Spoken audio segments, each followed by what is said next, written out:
The air at Fort Rucker, Alabama, was thick enough to drink, a humid blanket that clung to your skin and promised a thunderstorm by late afternoon. For Chief Warrant Officer Anya Sharma, the heat was just another thing to ignore. She stood on the blistering tarmac, her eyes fixed on the beast before her. It wasn't sleek or beautiful like a fighter jet.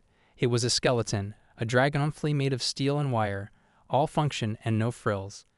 The Sikorsky CH-54 TAR, affectionately and accurately nicknamed the Sky Crane. To the crews who flew it, it was simply the Hulk. Anya was smaller than most of the men in her unit, a fact they never let her forget. At 5'5", with a wiry frame built for endurance rather than brute strength, she didn't fit their idea of a pilot for the largest, most powerful helicopter in the U.S. Army's fleet. She had earned her place, graduating top of her class at flight school, with more hours in simulators than anyone and a touch on the controls that her instructors called natural. But here, on the ground, all that mattered to some was what they saw. Morning, Sharma, a voice drawled behind her. She didn't need to turn to know it was Sergeant Miller. He was a big man, with a chest puffed out by years of authority and a sneer that seemed permanently etched on his face. "You sure you can see over the dashboard of that thing? Might need a booster seat." His buddies, a small group of mechanics, snickered. Anya took a slow breath, letting the hot air fill her lungs, and then let it out. She had learned early on that reacting with anger was like giving them a victory. Silence was her shield. She turned, her face a calm, unreadable mask, and gave him a simple nod. "Morning, Miller. It's got adjustable seats." They thought of everything. Her voice was steady, without a hint of the frustration that simmered just below the surface. She had been at this base for 6 months, and the daily chorus of insults had become a predictable drone, like the buzz of cicadas in the southern heat. They called her Little Bird, Token, or on days they felt particularly clever, Charmantel, as if she were some delicate doll. They saw her quiet nature as weakness, her focus as timidity. They had no idea of the steel that ran through her. Anya had grown up in a small town in rural Oregon, the daughter of a mechanic who could fix anything with an engine. She spent her childhood with grease under her fingernails, learning the language of carburetors and hydraulic lines. The Army was her way out and her way out. She didn't want a desk job, she wanted to fly. And not just anything. She wanted the biggest, most challenging machine she could find.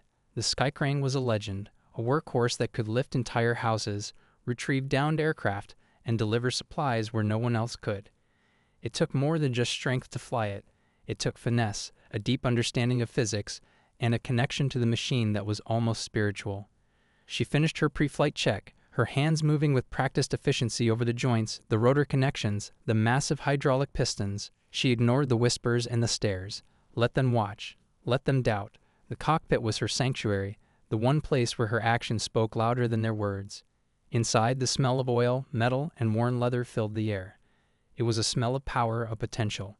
She settled into the pilot's seat, her fingers dancing across the control panel, flipping switches, checking gauges. Her co-pilot, a young warrant officer named Ben Carter, climbed in beside her. He was new, still wide-eyed and nervous, and one of the few who treated her with simple, straightforward respect. "Morning, ma'am," he said, his voice a little shaky. "Big day." "Every day is a big day in this machine, Ben," she replied, her tone softening. "Just remember your training. Trust the process." Today's mission was a training exercise, but a critical one. They were tasked with lifting a disabled M1 Abrams tank from a ravine in the training grounds. It was a 60-ton piece of dead weight, and the lift required absolute precision. The slightest miscalculation, a gust of wind at the wrong moment, could be catastrophic. It was the kind of job that made even seasoned pilots sweat, and it was Anya's first time as lead pilot on a lift this heavy. The command had been given by Colonel Davis, the base commander, a man who looked like he was carved from granite, and rarely spoke more than 10 words at a time. He had looked at the duty roster, looked at Anya, and simply said, "Sharma, you're up. Don't disappoint me." Miller had been furious. He had more seniority, more hours in the Sky Crane. He saw it as his right. He had cornered her in the mess hall the night before. "You pull a stunt, you asked for a favor to get this flight?" He had hissed, his voice low and menacing. "This is a man's job. You're going to get someone killed." Anya had just looked at him, her dark eyes holding his gaze until he was the one who had to look away. "I don't pull stunts, Miller," she had said quietly. "I fly." Now strapped into her seat, she could feel the familiar thrum of the twin turbine engines beginning to spool up. The sound started as a low whine, then grew into a deep, guttural roar that vibrated through her bones. The massive six-bladed rotor began to turn, slowly at first, then faster and faster until it was a blurred disk above them. The massive rotor thunder, they called it. It was a sound of pure, unadulterated power. Through the bubble-light cockpit window, she saw Miller and his crew standing back, their arms crossed, watching, waiting for her to fail. Anya placed her hands on the controls. The cyclic stick felt cool and familiar in her right hand, the collective in her left. She took one more deep breath, pushing away the noise, the doubt, the heat. There was only her, Ben, and the machine. "Ready, Ben?" she asked, her voice calm and clear over the intercom. "Ready, ma'am." "All right," she said, more to herself than to him. "Let's show them how it's done." With a gentle pull on the collective, the incredible hulk began to rise. The ground fell away, and the figures of the men below grew smaller and smaller, until they were just insignificant specks on the vast expanse of the airfield. For the first time that day, Anya Sharma allowed herself a small, tight smile. The sky was hers. The flight to the training grounds was smooth. The Skycrane, for all its size and raw power, was surprisingly nimble in Anya's hands. She flew with a delicate touch, making small, precise adjustments that kept the massive airframe perfectly balanced. Ben Carter, her co-pilot, worked the radios and monitored the systems, his initial nervousness fading as he watched her. He had heard the talk on the base, the crude jokes and the dismissive comments, but sitting next to Anya in the cockpit, he felt a growing sense of confidence. She flew like she was born to it. The ravine came into view, a deep scar in the red Alabama clay. At the bottom, looking like a broken toy, was the Abrams tank. A ground crew was already in position, ready to attach the heavy lift slings to the tank's tow points.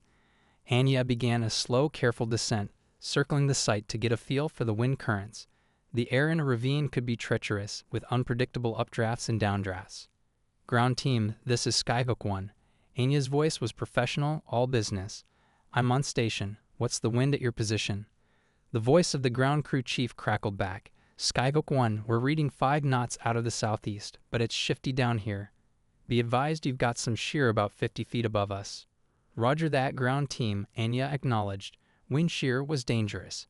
It was like hitting an invisible wall of air that could push the helicopter off course in an instant. With 60 tons of steel dangling below, even a small deviation could start a pendulum effect, a deadly swing that would be impossible to control. This was where the real test began. It wasn't about lifting the weight, it was about doing it with absolute stability.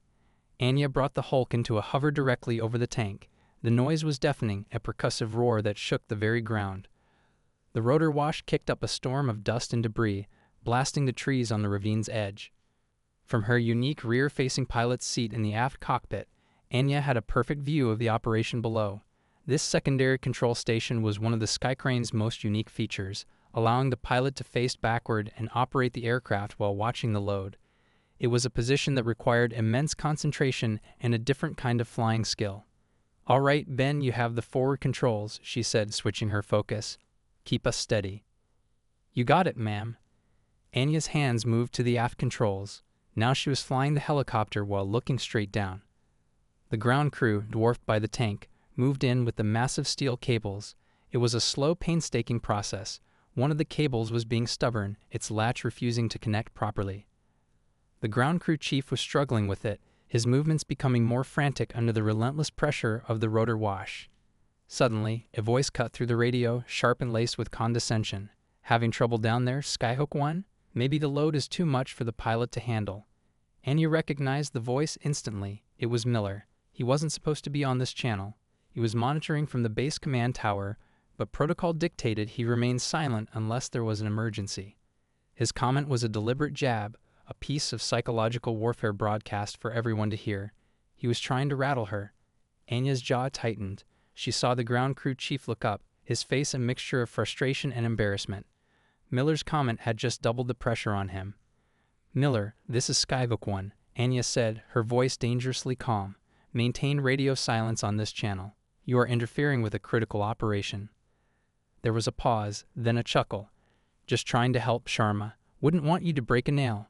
Rage, hot and sharp, flashed through Anya, but she stamped it down, converting it into ice-cold focus. She couldn't afford to be angry. She had a job to do. Lives were depending on her. "Ground team," she said, her voice cutting through the tension.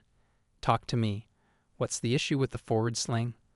"The locking pin is jammed, Skyhook 1," the chief yelled over the roar. "The dust is making it stick." Anya assessed the situation in a split second.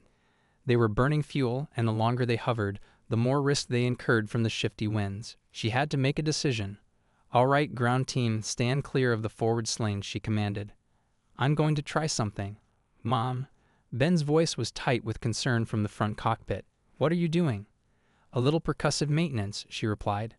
With an incredibly delicate touch on the controls, Anya lowered the skycrane by no more than a foot, then brought it back up with a slight, sharp jolt. It was a maneuver of breathtaking skill, using the massive weight of the helicopter itself as a gentle hammer. The jolt was just enough to shake the dust from the jammed pin. "Try it now, Chief," she ordered. The ground crew chief scrambled back to the sling. He grabbed the latch, and this time it clicked securely into place with a solid, satisfying thud. "We're secure. All points are green," he shouted, his voice filled with relief and awe. "Copy that," Anya said, her own relief a quiet hum beneath her professional calm. "Clearing the area. Prepare for lift." She transitioned her controls back to the forward-facing position, her eyes scanning the instruments. The weight indicator needle climbed as the slack in the cables disappeared. The engine strained, the roar deepening as they took on the immense load. "Easy now," she whispered to herself, her hands and feet in a constant fluid dance on the controls. The tank lifted from the floor of the ravine, slowly, smoothly, without a hint of a swing. She had done it. The flight back to the base was tense. Miller was silent on the radio, but Anya could feel his anger radiating through the airwaves. She had not only succeeded, she had shown him up, improvising a solution under pressure that he would never have thought of. She set the tank down on a concrete pad at the edge of the airfield as gently as if it were made of glass. As the engine spooled down and the massive rotors slowed to a stop, a profound silence fell over the cockpit. Ben Carter let out a long, shaky breath. "Ma'am," he said, turning to her, his eyes wide. "I have never seen anything like that. That jolt, that was incredible." "Just a little trick my dad taught me," Anya said with a faint smile, the first crack in her armor of concentration. Sometimes a machine just needs a little tap to get its attention. As they climbed out of the cockpit, Colonel Davis was there to meet them. He walked right past Ben and stood in front of Anya. His face was as stern as ever, but his eyes held something different, respect. "Sharma," he said, his voice a low rumble. "My office, 10 minutes. He then turned and walked away without another word. Anya's heart sank. Was she in trouble? Had she broken some regulation? Miller was standing nearby, a smug look spreading across his face. He clearly thought she was about to be reprimanded. She walked into the colonel's office 10 minutes later, her back straight, her expression neutral. Colonel Davis was standing by a large map on the wall. "Close the door," he said. Anya did as she was told. "That stunt you pulled with the radio," he began, and Anya braced herself. "Sergeant Miller has been issued a formal warning for breaking protocol. It will go in his permanent record." Anya blinked, surprise. "Sir?" "I heard the whole exchange," Davis said, turning to face her. "He tried to undermine you. You stayed professional. You stayed focused on the mission. That's what I look for in an officer." He paused, letting his words sink in. "Which brings me to why you're here. We just got a priority request from the National Guard. There's a wildfire raging in the Smoky Mountains on the Tennessee border. It's out of control, moving towards a small town called Gatlinburg. They've lost most of their equipment, and the terrain is too rugged for ground vehicles to bring in reinforcements." He pointed to a spot on the map. "They need a miracle, Sharma. They need water, bulldozers, and a team of hotshot firefighters dropped onto a ridge right here, behind the fire line. It's a high-altitude lift, in dangerous conditions, with smoke so thick you can't see your own rotor blades." He looked her straight in the eye. "It's the toughest job this unit has seen in years. Most of the senior pilots are on leave or assigned elsewhere. Miller is technically next in line." He paused. "But I'm not giving it to Miller. I'm giving it to you. The Incredible Hulk is yours. You and Carter leave at 400. Anya stood in stunned silence. This wasn't a training exercise. This was real. Lives were on the line. It was a mission that would test the limits of her skill, her courage, and her machine. It was the kind of mission that could make a career or end one. "Do you understand what I'm asking of you, Chief Warrant Officer?" Colonel Davis asked, his voice grave. Anya's mind raced, the fear and the excitement a whirlwind inside her. This was it. This was the chance she had been working for, fighting for. A chance to prove, once and for all, what she was made of. She met the colonel's gaze, and for the first time he saw the fire she kept so carefully hidden. "Yes, sir," she said, her voice ringing with a newfound strength. "I understand perfectly." The pre-dawn air was cool and carried the scent of jet fuel and damp earth. The base was quiet, a sleeping giant, but inside the hangar housing the Sky Crane, a small team worked with quiet urgency under the harsh glare of floodlights. Anya and Ben were already in their flight suits, going over the mission briefing one last time. The reports from Tennessee were grim. The wildfire, dubbed the Chimney Tops 2 fire, had exploded overnight, fueled by high winds and dry conditions. The town of Gatlinburg, nestled in a valley, was directly in its path. Evacuations were underway, but thousands of people were still at risk. Their mission was twofold. First, they were to transport a specialized firefighting module, a massive water tank and pump system known as a Bambi bucket, to a makeshift command post. Second, and far more dangerous, they were to lift a D9 bulldozer and a small crew of elite firefighters to a high, narrow ridge called the Devil's Eyebrow. This ridge was the only strategic point from which the firefighters could create a firebreak to protect the town. But it was surrounded by treacherous terrain and shrouded in thick, choking smoke. As Anya studied the topographical maps, she felt a knot tighten in her stomach. The flight path was a nightmare. They would have to navigate narrow valleys with the bulldozer dangling beneath them, a pendulum of steel weighing over 40 tons. The altitude was high, which meant the air was thinner, reducing the helicopter's lift capacity. The engines would be screaming, operating at their absolute limit. Miller appeared at the hangar door. He wasn't sneering anymore. His face was a mask of cold fury. He had been passed over, and his pride was wounded. He walked up to Anya, stopping just short of invading her personal space. "You're going to fail," he said, his voice a low growl so only she could hear.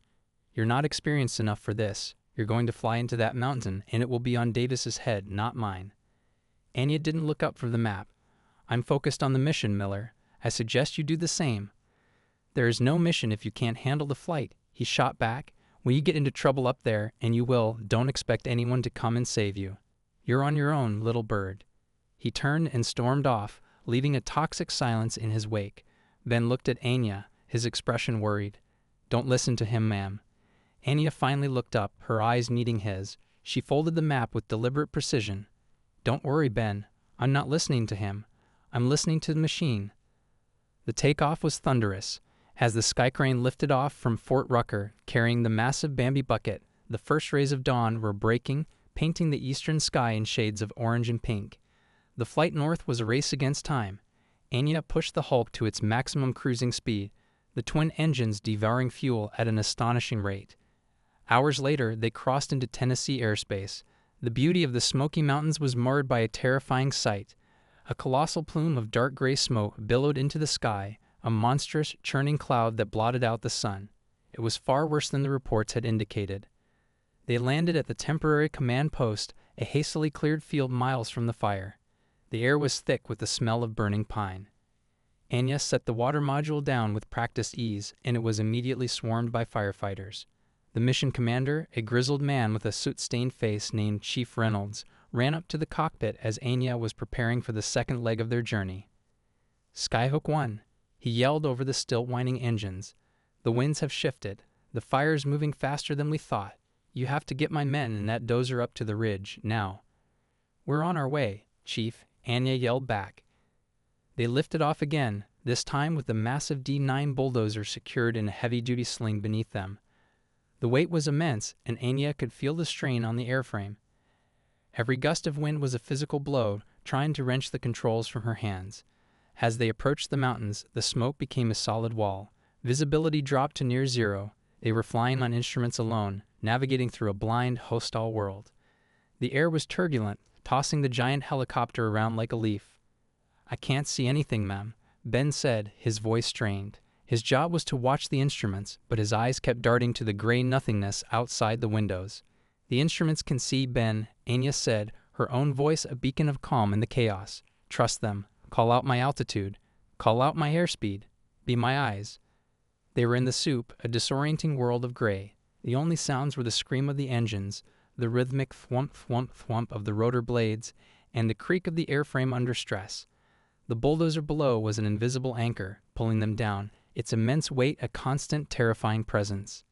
Suddenly, a violent updraft slammed into them. The helicopter shot upwards, then plunged just as quickly. Alarms blared in the cockpit. The bulldozer began to swing. "We got a pendulum," Ben shouted, his voice cracking with fear. Anya's heart hammered against her ribs. This was the nightmare scenario. An uncontrolled swing could tear the helicopter apart. Her training took over. She didn't fight the swing, she worked with it. With a series of precise, counterintuitive movements on the cyclic and pedals, she began to dampen the oscillation, slowly, carefully, coaxing the massive load back into stability. It was like trying to tame a furious beast with whispers and gentle nudges. Sweat poured down her face, stinging her eyes. Her muscles ached with the strain of holding the controls steady. The smoke was starting to seep into the cockpit, the acrid smell burning her throat. "Almost there," she grunted, her teeth clenched. "Just a little more." Through a momentary break in the smoke, she saw it, the Devil's Eyebrow. It was a sliver of rock, barely wider than the bulldozer itself, with a sheer drop of 1,000 feet on either side. The wind howled across the ridge, trying to tear them away. This was the moment. There would be no second chances. She had to land a 40-ton bulldozer on a target the size of a tennis court, in a hurricane of wind and smoke, with a machine that was fighting her every step of the way. She took a deep, shuddering breath, pushing away the fear, the exhaustion, the memory of Miller's voice telling her she would fail. She thought of the town below, of the people trapped in the path of the fire. She thought of the firefighters who were trusting her with their lives. "Okay, Ben," she said, her voice low and steady. "Let's go to work." She began her final approach, a slow, agonizingly precise descent into the heart of the storm. The massive rotor thunder of the skycrane was a war cry against the roaring wind and the crackling fire. It was the sound of the Incredible Hulk, and its pilot, refusing to back down. The world outside the cockpit was a swirling vortex of ash and smoke. The Devil's Eyebrow appeared and disappeared in the churning gray, a phantom island in a sea of chaos. Anya's entire being was focused on the task, her senses narrowed to the feel of the helicopter in her hands and the numbers on her instruments. The wind was a physical enemy, slamming against the airframe, trying to push them off the ridge and into the abyss. Altitude 50 feet above target. Ben called out, his voice tight but steady. He had found his rhythm, his fear replaced by a fierce concentration that matched her own. Airspeed dropping to 5 knots. Wind shear from the left, 20 knots. Anya compensated instantly, her feet dancing on the anti-torque pedals, her hand on the cyclic making minute adjustments. The bulldozer, still dangling below, was a wild, unpredictable weight. She couldn't see it, but she could feel it through the vibrations of the helicopter, a constant, heady pull that threatened to drag them into oblivion. On the ridge, the small team of hotshot firefighters were huddled behind a rock outcropping, their faces turned up towards the monstrous sound in the sky.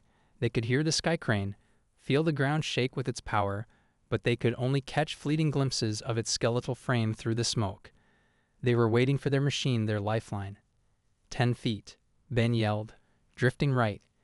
Anya corrected, her muscles screaming in protest. The strain of holding the massive helicopter in a perfect hover under these conditions was immense. It was like wrestling with a giant. "Hold steady, ma'am," Ben encouraged, his eyes glued to the hover display. "You're almost there." Suddenly, a new alarm blared, a high-pitched, insistent shriek. A red light flashed on the console. "Engine 1 temperature is spiking," Ben shouted, his voice laced with fresh panic. "We're overheating. The smoke and ash are clogging the intake." Anya's blood ran cold. If they lost an engine now, with this much weight, they would drop like a stone. There would be no recovery, no ejection, nothing. Just a fiery end on the mountainside. She had seconds to make a choice. Abort the mission, drop the bulldozer wherever it fell, and try to limp away on one engine? Or push through, risk everything, to get the firefighters the equipment they needed? In her mind's eye, she saw the town of Gatlinburg, the homes, the families. She heard Miller's mocking voice. "You're on your own, little bird." He was wrong. She wasn't alone. She had Ben. She had the firefighters below. She had everyone in that town counting on her. "We're not dropping it," she said, her voice a raw command. "Override the alarm, Ben. Give me manual control of the engine governors. I'm putting it down. Right here, right now." It was a desperate gamble, a move far outside standard procedure. By taking manual control, she could push the overheating engine past its safety limits, squeezing every last ounce of power from it before it failed completely. It was a race against mechanical death. "Ma'am, the manual override could cause a flameout." Ben protested, but he was already flipping the switches. He trusted her. "Just do it," Anya commanded. The helicopter shuddered as she took direct control of the engine throttles. The roar of the turbines changed, becoming a higher, more desperate scream. The temperature needle climbed further into the red. 5 feet. Ben called. "Come left 2 feet. That's it. Hold it." Anya ignored the screaming alarms, the flashing lights, the searing pain in her arms and back. She was connected to the machine, feeling its agony as if it were her own. She eased back on the collective, a feather-light touch, and felt the subtle shift as the bulldozer's tracks made contact with the rocky ground. "Contact," yelled one of the firefighters into his radio, his voice filled with disbelief. "The dozer is down. Repeat, the dozer is on the ground." But it wasn't over. The weight was on the ground, but the slings were still attached. The bulldozer was resting on an uneven surface, and the helicopter was still tethered to it. A sudden gust of wind could drag the sky crane down or pull the dozer off the ridge. "Release the slings," Anya ordered. Ben's fingers flew across his console, hitting the explosive bolts that would sever the connection. There was a series of loud bangs, like cannon shots, as the slings were blasted free. The sky crane, suddenly released from its 40-ton burden, shot upwards. Anya fought the controls, preventing the helicopter from ascending too rapidly into the unstable air. The temperature warning on Engine 1 was now a solid, terrifying shriek. "Engine 1 is failing," Ben yelled. "We have to get out of here." Anya banked the helicopter hard, turning away from the ridge and plunging back into the blind chaos of the smoke cloud. She was flying on instinct now, a wounded machine in her hands. The vibrations grew worse, the whole airframe shaking violently. She eased back on the power to the failing engine, trying to keep it from tearing itself apart, while demanding more from the other. Back at the command post, they had been listening to the entire drama unfold over the radio. Chief Reynolds stood with a group of firefighters, their faces grim, all eyes on the smoke-choked mountains. They had heard the alarms, heard Ben's panicked calls, heard Anya's impossibly calm commands. Then they had heard the firefighter on the ridge scream that the dozer was down. After that, there was only silence. Minutes stretched into an eternity. Chief Reynolds grabbed the radio mic. "Skyhook 1, what is your status? Skyhook 1, do you copy?" "Over." Only static answered. In the base command tower at Fort Rucker, Colonel Davis stood with his arms crossed, listening to the same silence. Sergeant Miller was there, a pale, sweaty look on his face. He had expected her to fail, but he had never imagined something like this. This was a disaster. And then a new sound cut through the static. It was faint at first, a distant, uneven chopping sound. It grew louder, closer. Every head at the command post snapped up. Out of the bottom of the smoke plume, a shape emerged. It was the sky crane. It was flying low and slow, trailing a thin line of black smoke from its left engine. It was limping, wounded, but it was flying. A cheer erupted from the firefighters on the ground, a raw, spontaneous roar of relief and joy. Anya flew the crippled helicopter with a surgeon's precision, bringing it in for a gentle, controlled landing in the field. The moment the skids touched the ground, she cut the power.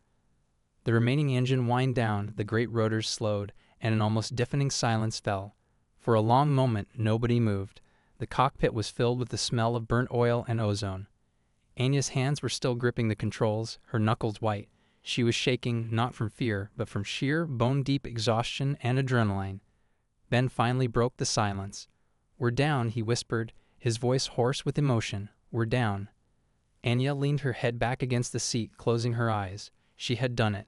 She had faced the storm and won. She had delivered the miracle. She didn't know it yet, but the fire break created by that bulldozer on the Devil's Eyebrow would be the turning point in the battle against the fire, the single action that saved the town of Gatlinburg. All she knew was that she was safe, and her mission was complete. The Incredible Hulk had lived up to its name. The return to Fort Rucker was quiet. A different crew was sent to assess and eventually retrieve the damaged sky crane. Anya and Ben were flown back in a standard Black Hawk, the familiar, steady beat of its rotors a soothing rhythm after the violent chaos of their mission. They didn't talk much on the flight. There was nothing left to say. They had been through the fire together, and a bond had been forged in that smoke-filled cockpit that needed no words. When they landed, there was no welcoming committee, no fanfare. It was just another humid Alabama afternoon. As Anya stepped onto the tarmac, her legs unsteady, her body aching with a fatigue so deep it felt like it was in her bones. She saw a figure waiting by the hangar. It was Sergeant Miller. She braced herself for another round of insults, another sneering comment. But as he approached, she saw that his usual arrogance was gone. His face was pale, and his eyes, for the first time, held no mockery. He stopped a few feet in front of her. He opened his mouth, then closed it. He seemed to be struggling for words. Finally, he just shook his head slowly. "I listened to the whole thing on the command frequency," he said, his voice quiet, almost a mumble. "I heard the alarms. I wouldn't have tried that. I would have dropped the load." He looked her straight in the eye. "I was wrong about you, Sharma." He didn't offer a handshake. He just gave her a short, stiff nod, a gesture of respect from a man who had never shown it to her before, and then he turned and walked away. For Anya, that quiet admission was more powerful than any medal or public praise. It was a victory she hadn't even known she was fighting for. Her official debriefing with Colonel Davis was short and to the point. He listened intently as she gave her report, her voice flat and professional, detailing the engine failure, the wind conditions, and her decision to override the safety systems. She left nothing out, taking full responsibility for her actions. When she was finished, the colonel was silent for a long time, studying the report in front of him. Anya waited, her heart pounding. Her career could be over. Pushing an engine to its breaking point was a court-martial offense under normal circumstances. Finally, Davis looked up. "The preliminary report from the maintenance crew just came in," he said, his voice neutral.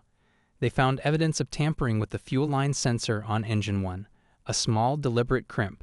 Not enough to be obvious on a pre-flight check, but designed to give a false temperature reading under high stress. It would make the engine seem like it was overheating when it wasn't." Anya stared at him, stunned into silence. The engine hadn't been failing. The alarm had been a lie. It was a setup, Davis continued, his voice hardening. "Someone wanted you to fail. They wanted you to panic and drop that bulldozer. They figured you'd be disgraced, washed out. They just didn't count on you having the guts to ignore the alarm and push through." The room was silent. The implication hung heavy in the air. There was only one person who had wanted her to fail that badly. Only one person who had the access and the technical knowledge to do something so subtle, so malicious. "An investigation is underway," the colonel said. "Sergeant Miller has been confined to his quarters pending a full inquiry. His career in this man's army is over." Anya felt a wave of emotions wash over her, anger, betrayal, but also a strange sense of vindication. The injustice she had endured wasn't just in her head. It was real, and it was finally being brought into the light. "But that's not the real reason I called you in here," Colonel Davis said, leaning forward. "That mission, what you did up there, it's already becoming a legend. The National Guard is calling you the Angel of the Eyebrow. The firefighters you saved are telling anyone who will listen that you're the gutsiest pilot they've ever seen." He slid a folder across the desk. "The Army doesn't like legends. It likes results. And you delivered them. This is a commendation for valor. It's also a transfer order." Anya opened the folder. Her eyes widened. The transfer was to the 160th Special Operations Aviation Regiment, the legendary Night Stalkers. They were the elite of the elite, the best helicopter pilots in the world, flying the most advanced machines on the most dangerous missions. It was a place she had only dreamed of. "They don't care how big you are or what gender you are," Davis said. "They only care about one thing. Can you fly? You, Chief Warrant Officer Sharma, can fly." He stood up and extended his hand. "Congratulations." Anya stood and shook his hand, her mind reeling. It wasn't revenge. It was something better. It was justice. It was respect, earned not with words, but with courage and skill in the heart of a firestorm. Weeks later, as she walked across the tarmac at her new post in Fort Campbell, Kentucky, she saw a familiar shape being unloaded from a transport plane. It was her Sky Crane, the Incredible Hulk, fully repaired, its green paint gleaming. It had been transferred with her. A small plaque had been affixed to the cockpit door. She walked over to read it. It was simple, with the date of the mission and the coordinates for the Devil's Eyebrow. Below that, a single line was engraved. "Incredible things are done by ordinary people who refuse to give up." Anya ran her hand over the cool metal of the helicopter's skin. She was no longer the quiet, underestimated woman who had to shield herself with silence. The fire had burned away her self-doubt. The thunder of the massive rotors had become the sound of her own strength. She had found her voice, not in shouting back at her detractors, but in the steady, powerful hum of a machine that had trusted her, just as she had trusted it. She looked up at the sky, a vast expanse of blue and endless possibility, and she smiled. Her journey was just beginning.